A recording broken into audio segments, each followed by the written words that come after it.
What's good, everybody? Skin here. Hope you guys are having a great day. As you see by the title, I'm going to be doing an historical fictional battle where I take Spartacus, or the historical fiction version of Spartacus, not obviously history, where in the Spartacus show, adaptation of the actual famed gladiator that rebelled against Rome and almost brought the Roman Republic down to its knees, versus Jin Sakai, the ghost of Shima, the goat of not only the verse but as well the famed last warrior of Clan Sakai, son of Kazuma Sakai, Lord Shimura, or the case may be. With that being said, as you guys know, as always, I'm always going to be saying, what I believe in the means of, the title, but as well, at the same time, explaining some more in-depth stuff. But simply put, I want to say that if you know me, you know how much not only I love Spartacus as a show, but as well taught about the famous Spartacus as an actual historical figure. And I'm hoping, even though there's every reason to see not only possibly bad, mid, and absolutely degrading disappointment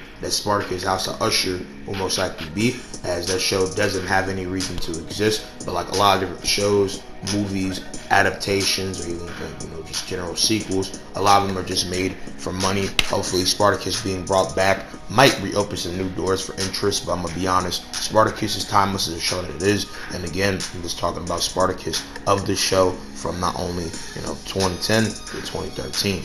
With that being said though, let's go and get it in. Hailing from Thrace, the great myth, the man, the legend, Spartacus, a great famed gladiator, but as well, great soldier, and most importantly, combatant.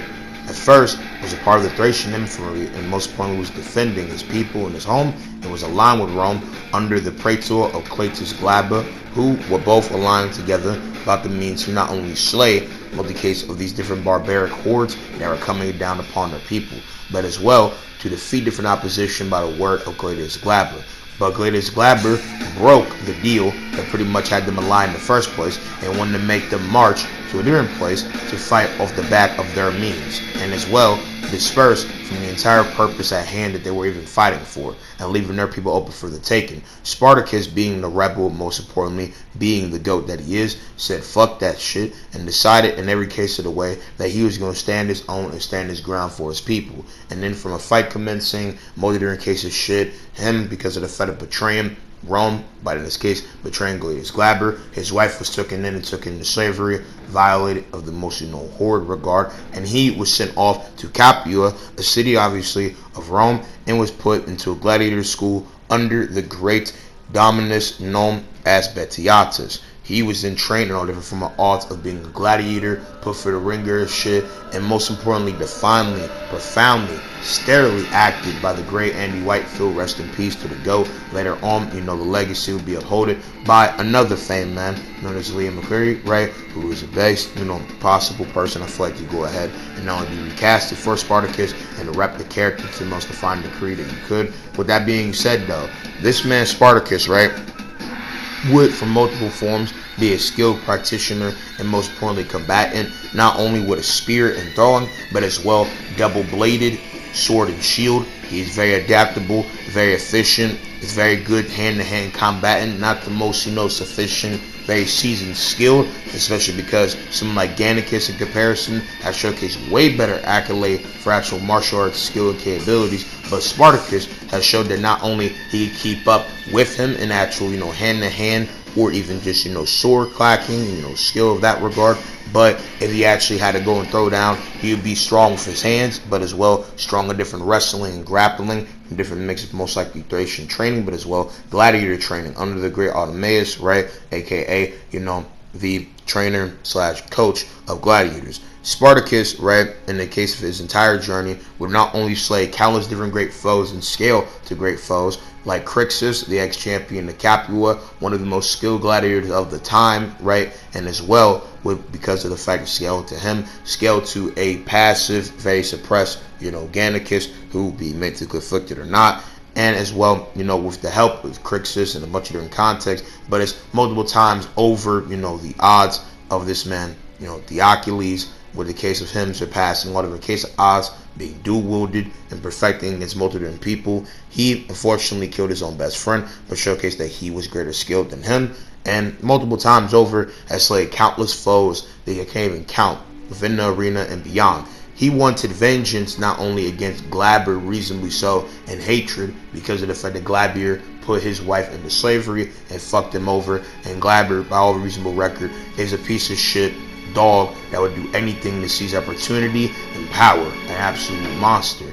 But the real reason for him coursing down the means of wanting vengeance was simply because of the fact that he, Spartacus, wanted to go about killing someone like Betiatus, who, in truth, indicates for the Spartacus show, was a person who set up the means for the killing of his wife to pretty much confine Spartacus to the mindset of a living weapon. He wanted to make him his tool to pretty much not only have this man Betiatus feasting on glory, reputation, be to the highest merit, and as well gain glory forever and all. He wanted Spartacus to be his new cash cow, his new rep of like his, obvious, name, and he wanted his name to, highly get speared into the Senate, to the highest of the Republic. Spartacus, right, saw through this after going about wanting to realize and unravel how his wife died, as his wife died in his arms, his wife being named Sura, and the fact of the matter is that Spartacus always hindered a great deal of not only animosity, hatred, and every sense of matter of, wanting to go about crashing out rationally so against Rome. And so when it came down for the death of Betiatus, an entire massacre of the entire gladiator school, he freed over dozens of different gladiators and went about the means not only by his own case of ideals, but everybody else's ideals to see Rome crumble. From here, he'd eventually have his clash with Gladius Glaber, would slay him, slay countless different Roman great deal of authorities and different people, would scale over and or entirely decimate and slap multi-different fame regarded from people, body Marcus Crassus' son, that fucking rapist, would overscale Gaius Julius Caesar, and as well would be about on the same scale as Marcus Crassus. All of this scaling would easily put him as being one of the most ridiculously swordsman and skilled people, but would easily make him countless times wall level, cutting through armor, being able with his bare hands to punch over, every form of armors, to be able to not only bang through them and pretty much be able to whammy people on some rocky shit with his bare hands, be able not only to crush stone walls, or in this case bust through them. He as well, even though kind of mixed contextual, did survive a mixed case of like after blast effect of a catapult or some form of big, volley of fire, which I would not say reasonably gets him on the scuff of like small building, but you could possibly use that as a stretch. I would just say that he's very much a consistently confident wall level individual, while when it comes down to speed, he would be of the most like peak human possible accolade of speed, so easily like a subsonic person. He can react to arrows, dodge arrows, and scale the shit of that capacity. He's able to react to a spear being thrown mid-air and be able to keep up with a horse in conjunction of hitting. So, a subsonic plus individual is pretty consistent with Spartacus all around.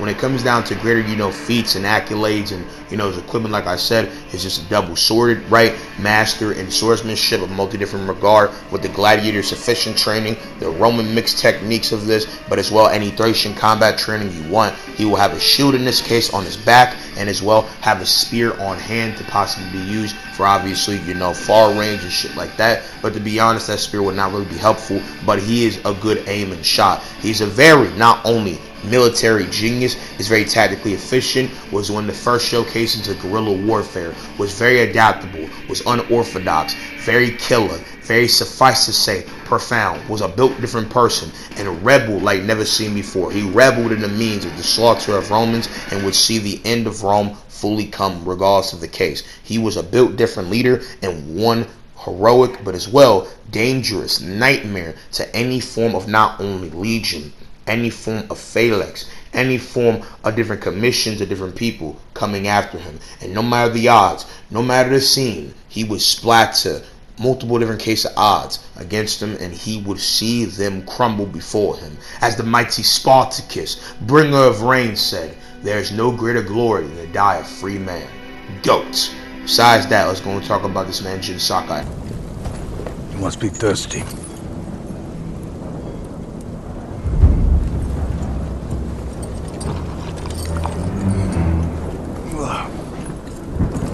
Areg. Milk from my favorite horse. The final gift to me. She broke her egg yesterday, so I fed her to my men.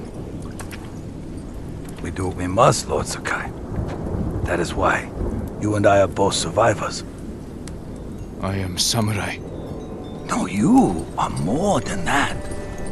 You are the ghost. Jin Sakai, great legendary warrior of Clan Sakai, son of the great Kazumasa Sakai, the greatest warrior of Tsushima and of this historical fiction version of Japan, nephew to the great Lord Shimura, Jito of Tsushima, the great wind, the great storm of all of Japan, with unwavering, unyielding spirits, with stances that defy all odds.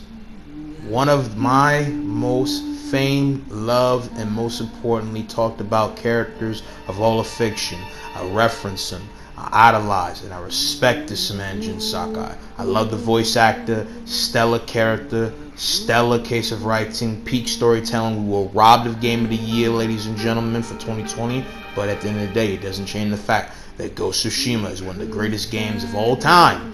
And Ghost of Yote cannot disappoint. But enough with the glaze. Time to get to the facts. Simply put, in history, Jin, again, was son of Kazumasa Sakai, who was the greatest warrior of Clan Sakai. And his mother was the little sister of Lord Shimura, of Clan Shimura.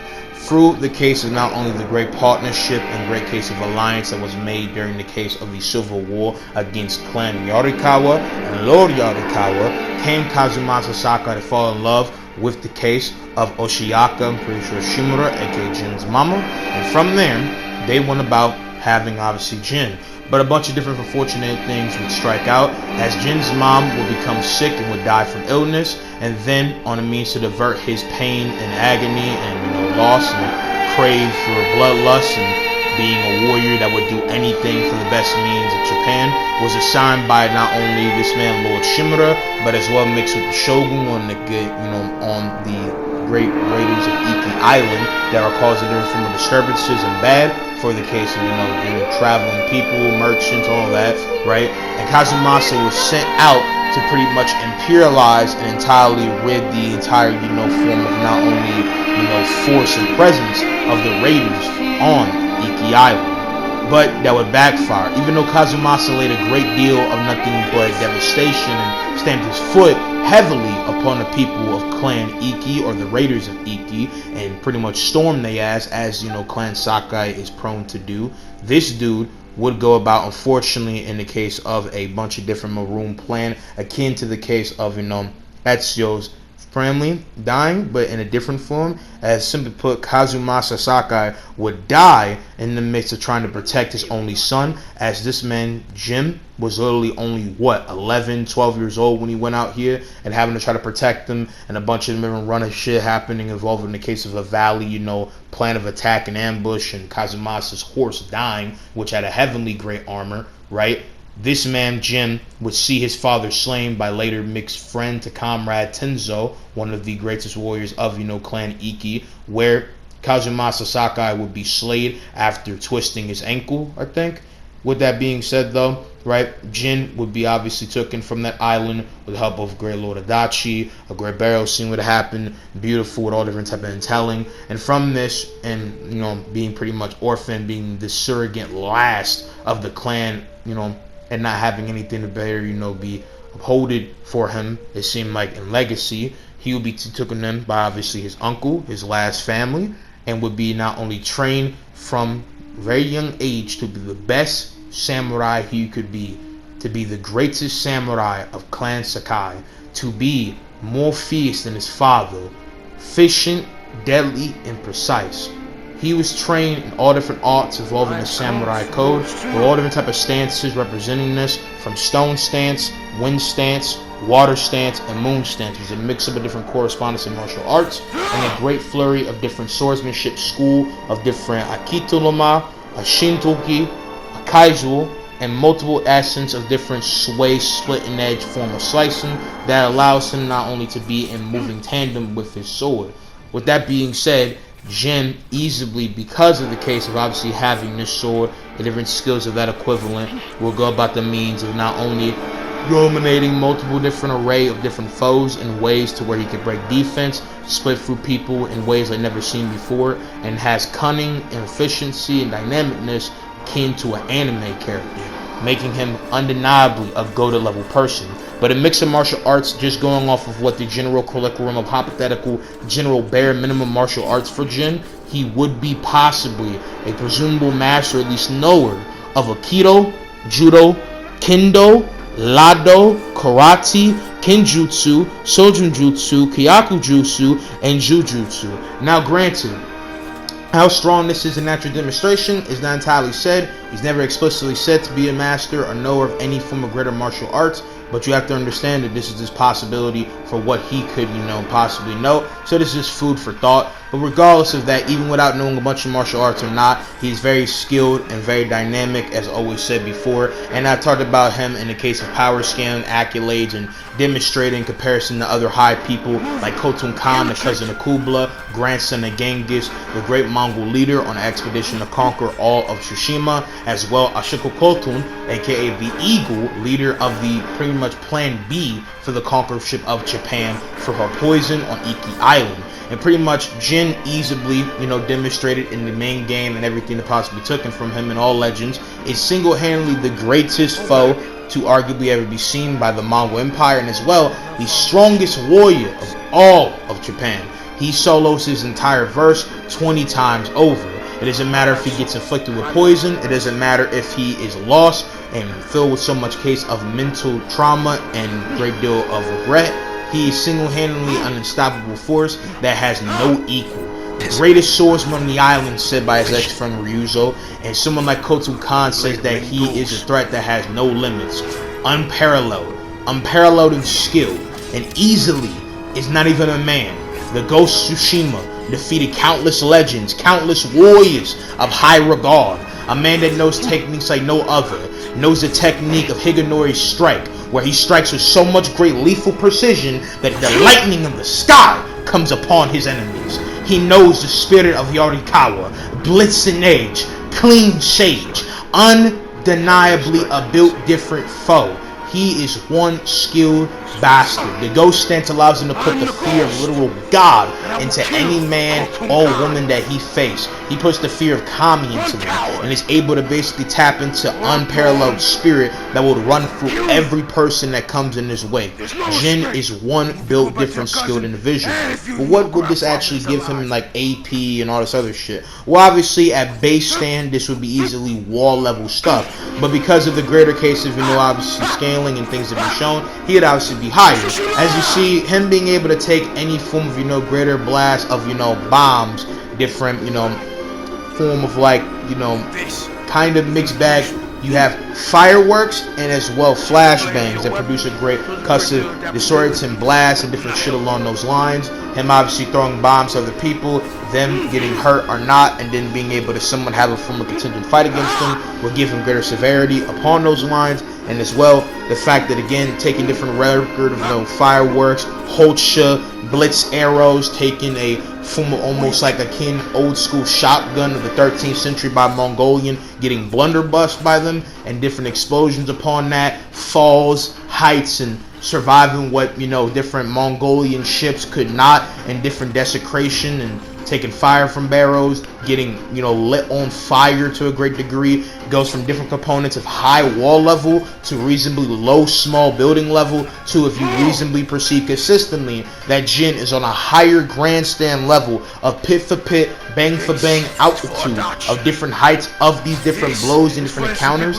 And considering his armors and all this other shit and how he's done shit, you can reasonably say at bare minimum some Miyagi shit that he's at least, from again all these explosions, all this other counting and shit, and all these other demonstrations, just bare minimum small building plus would be a high key stretch if you really think he could take the greater Hocha blows and blast and all this other shit that would be able to desecrate a ship, which is tied to a bunch of context like black powder, the actual fire barrels, all this shit, right, that tangles to that.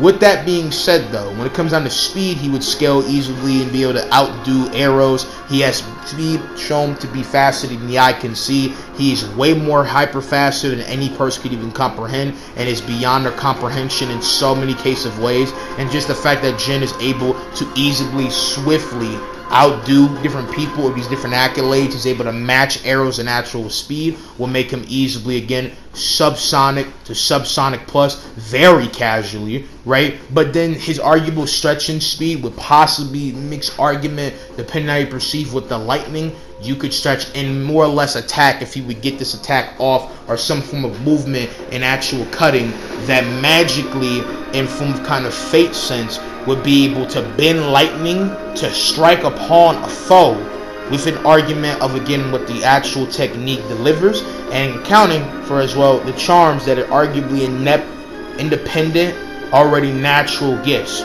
So if you perceive him actually being able to do that, you know, on read, aka like off the rip, and it's not luck, then there's an argument that he could casually, in the speed of the lightning, be a massively hypersonic, or depending on how you perceive, you know, a relativistic almost thing. I think, again, you have to just take it with a little grain of salt for that to actually be demonstrated, especially with the greater arguments I'm about to get into. But yeah, that's easily Jin for all that. When it comes down to arsenal, he has the case of a bow of the great legendary Sensei Ishikawa. He has more than case of bombs, shurikens, more than form of disorientation, sound bites, chimes. He has different form of different powdered fire arrows, literal fucking bomb arrows that he can go ahead and dish off. He has different accolades of different, you know, great resistances. Is a very resourceful individual. Can push past multi-different odds against him. Has an indomitable human spirit that cannot be deterred. And most importantly, just as a general person, is a person of the most highest regard and fame, because of the fact that, again, he has so much going for him in his very more simplistic arsenal. With everything to be had. He has a form of a sling, rope dart to, you know, Okanawa, right? He's very skilled in a lot of different things, and as well is just a very built different individual that easily cannot be deterred on a scale of very great a skill. He's defeated every from odd in Tsushima, you know what I'm saying? Defeated every odd on Iki Island, and easily scales over any possible person that you could think of involved in the case of, you know, the entire game. Defeated Khotun Khan, defeated all his generals, defeated Konbus, defeated this man Lord Shimura, regardless if you killed him or not.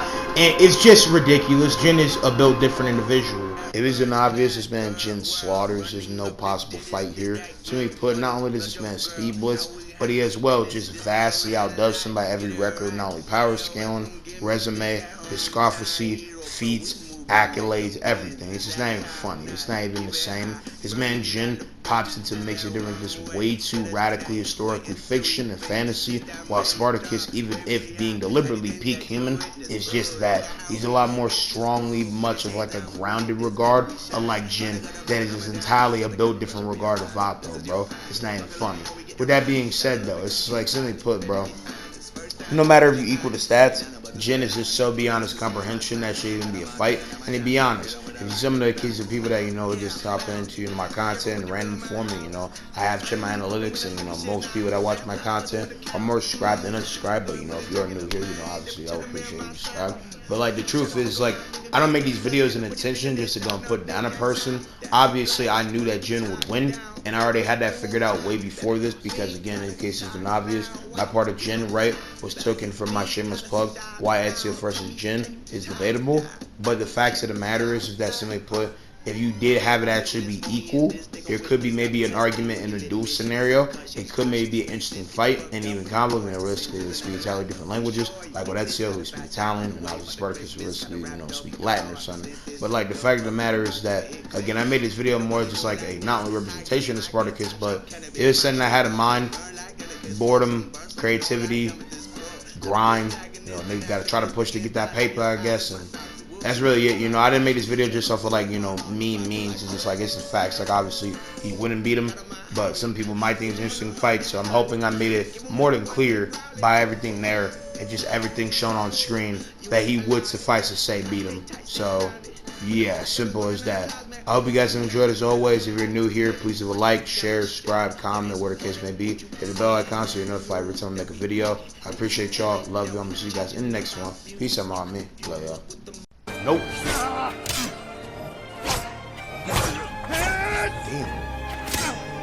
Damn. Damn. 3 strikes in a row. That's crazy. Oh. That's why OP niggas is always gonna be old, bro. Look at that. Unk moves, bro. Niggas shafted his sword out of shaft to do that. That's crazy, man.